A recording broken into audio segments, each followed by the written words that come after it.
January 9th, 2007. Steve Jobs walks onto the stage and holds up what he calls a revolutionary product, the iPhone. The crowd goes absolutely insane. The tech world loses its mind. It's one of the most iconic moments in tech history. But here's what nobody saw. Backstage, behind all that confidence, behind Steve's signature black turtleneck and that reality distortion field everyone talks about, the iPhone was broken. Like, fundamentally, unfortunately broken. And Apple had about 170 days to fix it before they had to ship it out to the world. This is the story of how Apple almost destroyed itself trying to create the future, and how a group of exhausted, terrified engineers saved the company by refusing to give up. Let me take you back to that keynote for a second, because what Steve Jobs did that day was nothing short of magic. He's standing there, phone in hand, scrolling through contacts, sending emails, playing music. He's making it look effortless, revolutionary even. The phone is responding perfectly to every touch. But here's the thing, that demo, it was held together with duct tape and prayers. Andy Grignon, one of the senior engineers on the iPhone project, was watching from the audience. And he later said that every single time Steve touched the phone, he was sweating bullets, because they discovered just weeks before that the iPhone couldn't reliably do more than a few tasks without crashing. Think about it. The iPhone that was supposed to change everything couldn't even last through a basic demo. So the team did something desperate. They basically kind of faked the entire presentation. Every tap, every swipe, every transition had to happen in a specific order, using specific paths through the software, or the whole thing would fall apart. Steve Jobs didn't just rehearse that keynote. He memorized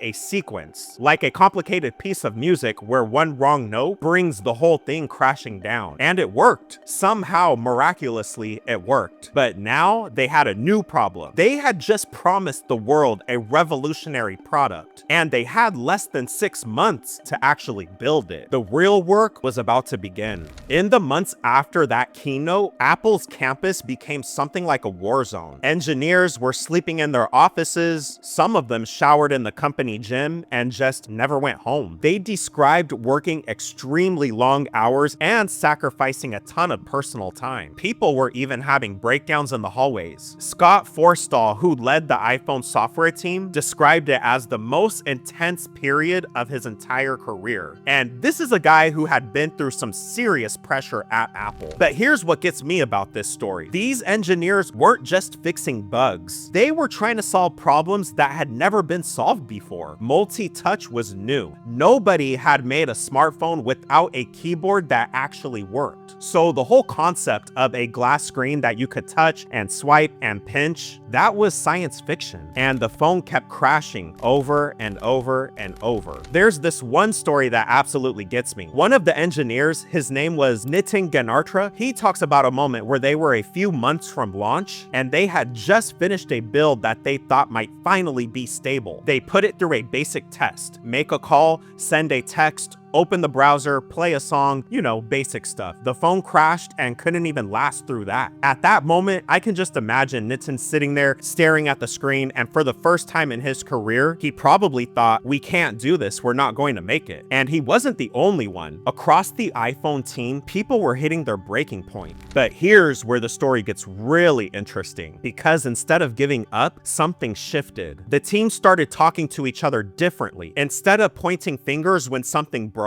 they started asking, how do we fix this together? Steve Jobs, for all his reputation for being harsh, did something surprising. He brought the entire team together and said, essentially, I know this is impossible, but you're the only people on earth who can do it, so let's figure it out. And they did. They started cutting features that weren't essential. They simplified. They focused on making the core experience perfect instead of trying to do everything. The breakthrough came in late May. One of the engineers figured out a way to better manage the phone's memory without causing most of the crashes. It wasn't elegant, it wasn't perfect, but it worked. Suddenly, the phone could last through a whole day without crashing. Then, another breakthrough, and another. By mid-June, just a couple of weeks before the launch, they finally had something stable. Not perfect, but stable. The original iPhone launched on June 29th, 2007, and while it wasn't perfect, there was no app store, no copy and paste, no 3G, it was solid enough to change the world. Here's why I wanted to tell you this story. When we look at the iPhone today, it's easy to see it as inevitable, like of course this was going to happen. Of course Apple was going to revolutionize the phone industry, right? But it actually wasn't inevitable. It almost didn't even happen. The iPhone exists because a group of people refused to quit when everything was falling apart. It exists because they chose to support each other instead of turning on each other. It exists because they believed they were building something that mattered. And yeah, they were building a phone, but really, they were proving something bigger. They were proving that impossible things become possible when people care enough to push through the fear, the exhaustion, the doubt. Andy Grignon, the engineer who was sweating through the keynote, he felt like we knew if we failed, we wouldn't just be failing ourselves, we'd be failing everyone who believed this kind of thing was possible. I think about that a lot. How many times do we quit on something because it seems too hard? Because we hit a wall and think this is impossible. The people who built the iPhone hit that wall every single day for 6 months straight, and they just kept going anyway. That's the real story of the iPhone. Not the technology, not the market share, not the billions of dollars. It's the story of what humans can do when they refuse to give up on something they believe in. So the next time you pick up your phone, whether it's an iPhone or not, remember, somebody fought for that thing you're holding. Somebody stayed up all night, probably missed their kid's birthday,